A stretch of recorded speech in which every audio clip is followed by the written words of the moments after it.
Hello, thank you very much for tuning in. I'm Stuart, the classical record collector, also a professional seller, and you just listened to from Partita number 3, the last part of the great prelude, just the closing 30 seconds really.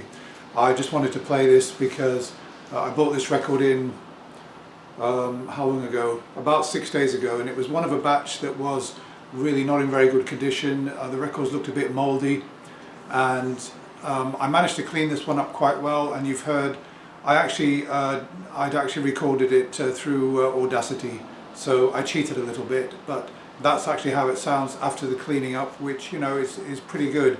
Now after cleaning this record, I noticed that, let me just take it off the turntable, I actually noticed to my disappointment that it was a little bit blotchy when you hold it up to the light. There seemed to be some sort of blotches on it, not any residue from anything I've put on because I rinsed it very well, but I noticed this before, and I was quite surprised actually that it sounds as good as it does.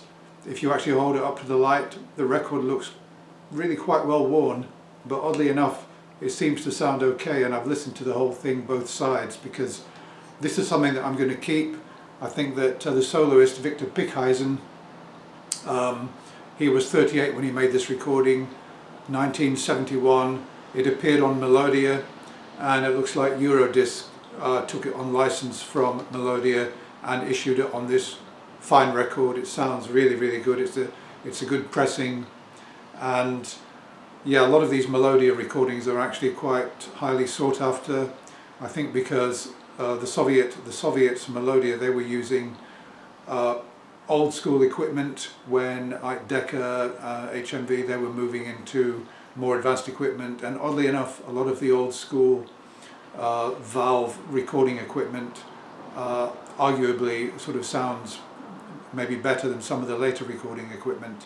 So I don't know what you think of that. I've always found Melodia recordings quite good on the whole, and indeed EMI licensed a number of Melodia, well, dozens in fact, dozens of Melodia recordings and issued them in the UK.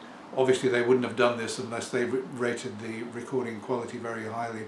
So anyway, yeah, Eurodisc. So let's just move on because I'm going to do an unboxing. I must just say, just one last thing about that performance. I listened to both sides, and I think that is playing of the absolute highest caliber.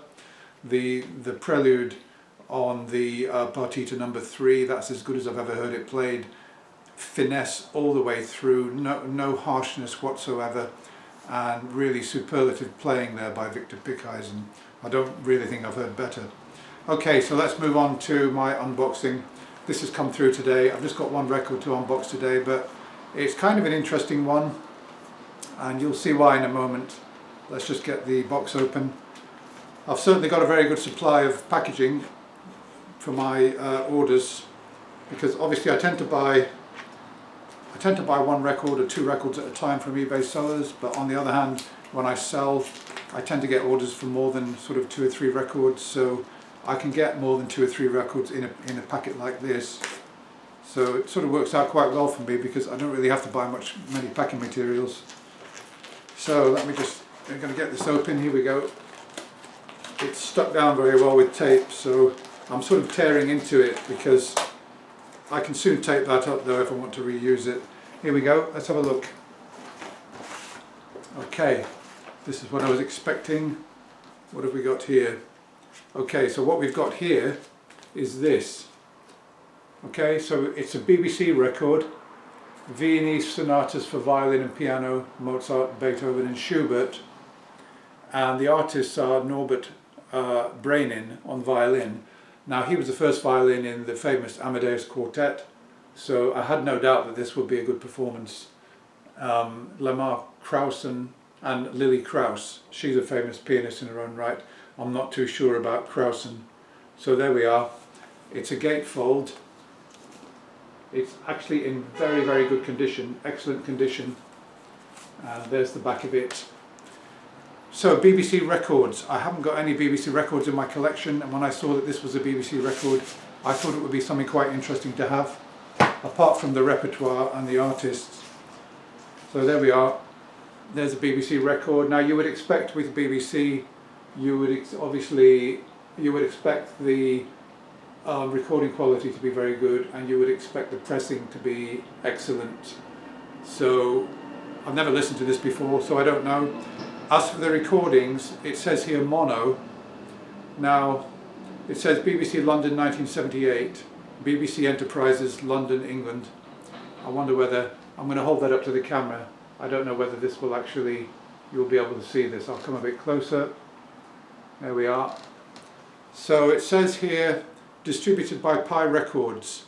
Okay, so what's the origin of the recording? If it's mono and if it was published in 1978, it probably means there's no stereo equivalent.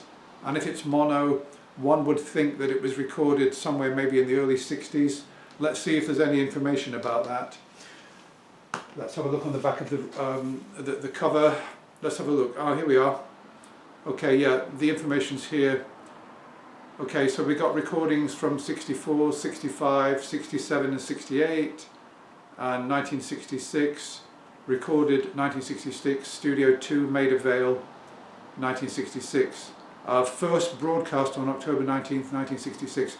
Now this gives me some idea about why these are in mono, even though the recording date is relatively quite late, 64, 65. Most of the recordings being done by EMI, Decca, Columbia, RCA by this time were done in stereo, and maybe mono as well, but stereo records were being produced. So I wondered why this is in mono. Now I know. It looks to me like these are performances broadcast possibly live on the BBC in the 60s. They were broadcast in mono and there are no stereo recordings. That's my detective work. I think that probably that is the case. If any of you guys know anything to the contrary, maybe you could say, but this is what I'm presuming, which makes me quite happy that these are actually taken.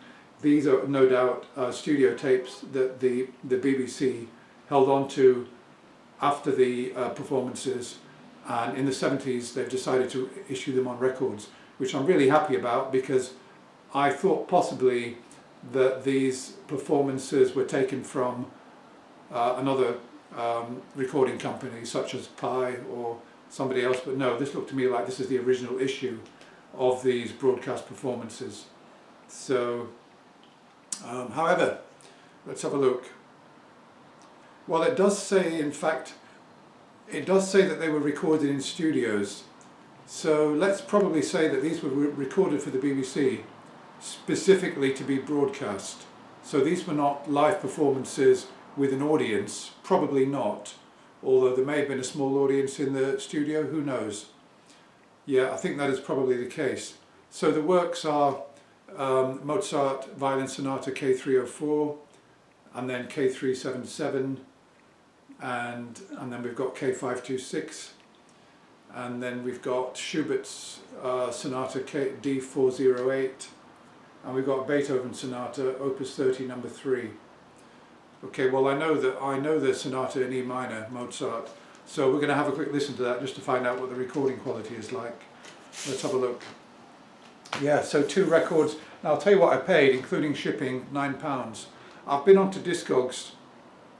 Yeah, so I have actually been onto Discogs with this to see what it sells for, and it seems that it's got a top price of about £25 and a median price of about sort of 12 to 13. So I think I've done reasonably well. Let's just put it on, find out how it sounds. The surface looks very good. I'm very happy with the condition. It's a nice thick pressing. It's not sort of thin and floppy like a lot of records were from around about 1978. Let's have a listen.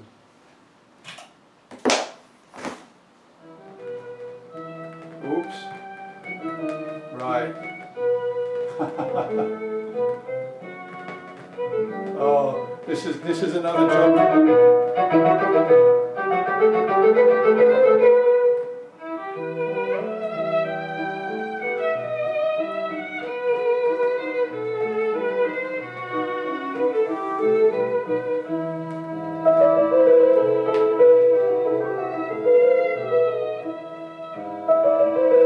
Well, the recording quality is absolutely superb.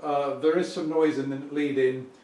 The record looks more or less perfect, so I think it's another case that whoever's played this record, I mean, actually it improves. Let me just try and put it, say, 5 minutes in, see whether it's noisy. I think it's just on the lead in, which is quite common with these with all sorts of records.